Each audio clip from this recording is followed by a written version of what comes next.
the pressure gets to you. And the fans making some noise as well. I mean, there's been a lot of clapping out there, a lot of excitement here. There are a lot of people watching here in the front row. So, again, the pressure is on. This is a lane environment. But right now, I mean, Sebuska, gave him a lot of props earlier, but right there, not too sure what he's thinking, pushing that far up by himself. A big hero like Gladiator being down, and it's another 47 seconds before he actually comes back into this game. Yeah. That's a long time.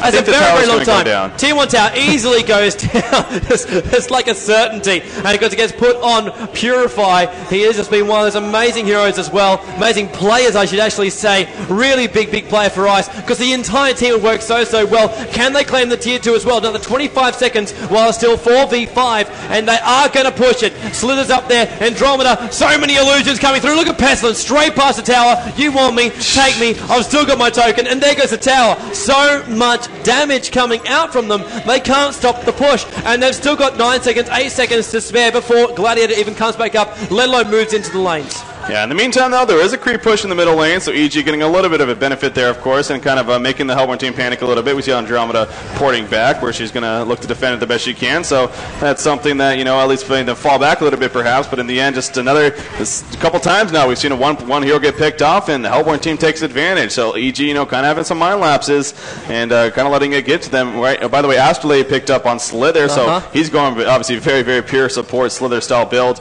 and, of course, some armor there, definitely a very powerful tool to use. Yeah. You don't see it all too often, to be honest, but as always, a very entertaining type item. Gladiator back to the top lane right now. Again, with those level 4 wrist shards, as I said earlier, I would definitely expect a Demonic Breastplate. Speaking of Demonic Breastplate, by the way, Pestilence, he has his Warp Clef, so of course, very likely going for a Demonic Breastplate, and you already look at the minus 15 from his ultimate, I believe it's minus 5 once again from the Aurora, so that's 20. Then the minus 5 from the Demonic Breastplate, that's another 5, so that's 25. And honestly, Shield Breaker, I wouldn't be surprised. So you're looking at 31 minus armor between this Hellborn team. Yes, it does work in negative as well. So yeah, that's a lot of hilarious thing is too, minus armor. Gauntlet is never ever going to die in these fights while all that's happening. If an Astral Blade pops off, he's going to have that on top of his Abyssal Skull. Shaman's Headdress is going to be in there too, and he's going to have charges from the power supplies because so many spells get popped off during that one. He gets 15 charges just like that. There's not even a moment to wait for it, and he'll have it the second the group fight starts off and everything goes off. And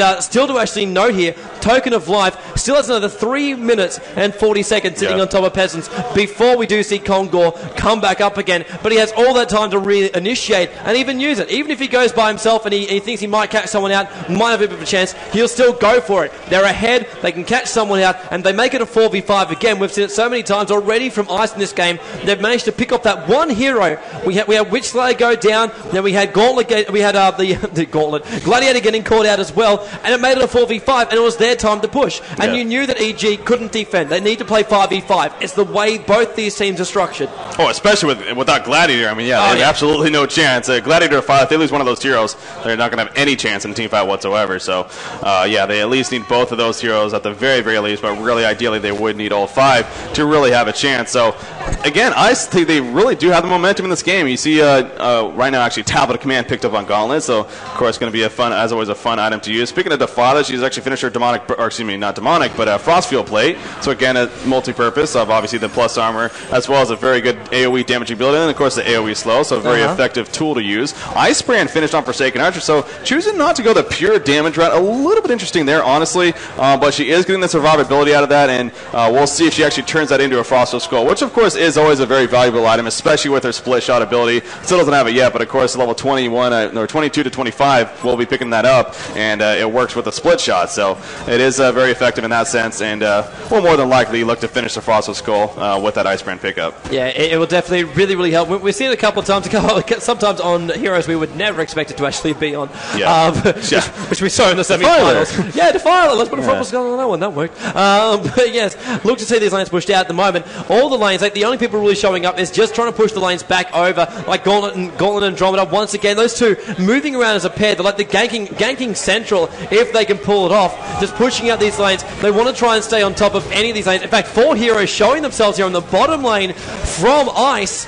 What do they have planned? No tier 1 tower. They might push through to the tier 2, but it's a long way to go. Tormented Soul keeping tabs on them as well. They catch another, 1, 2, 3, 4 heroes they all saw coming up there. And now we're still moving on through as, Push lanes actually come out. Will they try and push off the mid? Will they try and push off the bottom? There are a lot of possibilities. Top is still going unchecked by everyone, and no one has really shown themselves, apart from... Actually, no, he's not even going to do that. I was thinking he was going to, but he's not. Well, the bottom lane is being pushed in here from the Hellborn team, and going to keep it going, of course. And yeah, you can tell that the Legion team, I mean, I've seen several times how Farrell, he starts pinging because he sees somebody scouting out with the Tormented Soul, but you know that he really wants to initiate, but at the same time, he knows that this Hellborn team can react so quickly with those portal keys. Yeah, the tower, I mean, minus armor, yeah, it's not even a big deal. Demonic Breastplate finished on Pestilence, as we see right there, so of course that more minus armor that we're talking about, it's now up what could be up to minus 25 at this point, as long as the Swarm is on them, of course. But even without the Swarm, I mean, even the minus 5 in general and the minus 10 with the Aurora, you're looking at a good amount of AoE spread on minus armor. So, just again, very, very effective as talked about. And of course, the Hellborn team will be able to take advantage. Gladiator, excuse me, he's still been sitting on the same island. So he finally finished that level 4 Rift Jars a little bit while back. And so, curious to see, at this point, whether he saves up. I wouldn't think buybacks. He still has at least one more item slot, of course. And we tend to see, something like a Behemoth's Heart even. But honestly, in this case, again, I can't stress enough. I really think Demonic Breastplate would be a very, very valuable pickup here for this Legion team. Again, not only for the purpose of the plus armor, but they can take effective minus armor themselves between Defiler's ultimate and, of course, Gladiator's damage. So, always something to keep in mind. Yeah, it is definitely something to keep in mind. Look to actually know at the moment, they know they're going for Kongor. The water side actually was watching it, and the revelation was actually what let it all go off there. But look at Kongor, they don't even care. By the time you actually have time to respond to that one, that's what, 4th or 5th Kongor? Gauntlet in the meantime, trying to pick off Witcher, actually going to grapple him by himself. He is not afraid of no ghosts. He's going to go into support. I mean, here comes Pestilence right here. They can impales it on Defiler. Can they lock down Defiler? Defiler use the ultimate. There's the ultimate from Forsaken Archer. Out comes a Mommy Wall, causing a lot of strain on that. Defiler's ultimate doing so much damage now. Just so many players dropping left and right. 3 players out on the Hellborn team. Pestilence and Gauntlet in a lot of trouble. Pestilence takes out Pharaoh just before he goes down. He has a token of life, remember, doing so much damage itself. Everyone in the Legion team feeling, impale stun in. He's not afraid. He wants to pick up a kill right there. Token of life can activate the resurrection. Was it worth it though? Can he get the impale to me? Silenced, unfortunately. There goes the damage. Can he get the impale to No, he cannot. Down goes Pestilence. A genocide for the Legion team. And once again, Defiler's ultimate comes through for the Legion team. Great positioning for them. As I said, Gauntlet was in there from the very beginning, doing a lot of damage and kind of occupying there for a little bit while they wait for the Hellborn team to come in. But just overall, once again, great play from them. And Defiler, as long as she can stay alive, they can very likely win team fights. Will there be buybacks, as you mentioned? 70 seconds for Pestilence, 40 seconds for both Forsaken Archer and Gauntlet. They definitely need to do something, or they're very likely going to lose these racks here, because Defiler's ultimate on top of that, Glymph. It's going to be up very soon.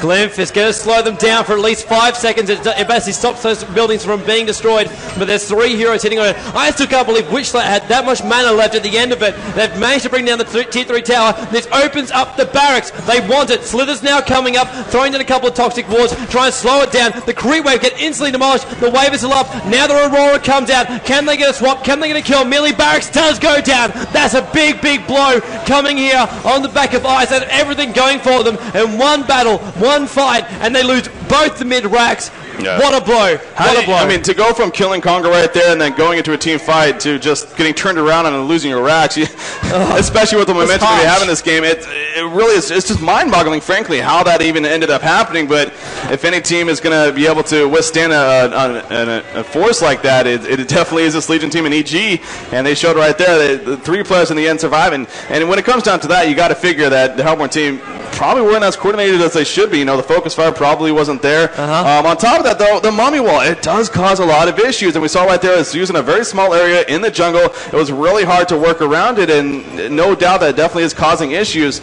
for this Hellborn team. So you got to give that Mummy Wall credit right there, being played by Beacon on Pharaoh, and definitely doing a lot of things. By the way, he also has a barbed armor, so he knows that he's going to be in the brunt of those fights, and just wants to deal as much damage as possible before he gets taken out. Pretty much the inevitable going into there. But yeah, so EG, they're still down in hero kills, but that's only one stat. We're now 51 minutes in. They have broken through the middle of the base. As we mentioned, that it's completely cleared out. So despite 5 Congo kills now by this Hellborn team, just absurd, including 3 in the first 22 minutes, EG is actually in a very good spot. But again, this by no means, even though their mid is completely cleared out, this Hellborn team, they still got all the minus armor. They got Forsaken Archer getting stronger and stronger. In fact, she has finished her Frostwood Skull. She still has her bananas. Exactly. It's one fight. Honestly, you really can't say who's going to win this game. You really can't. It's going to come down to just to playing these team fights. Yeah, what I actually really, really love, you're seeing the effect actually coming off from the bottom lane now from Forsaken Archer.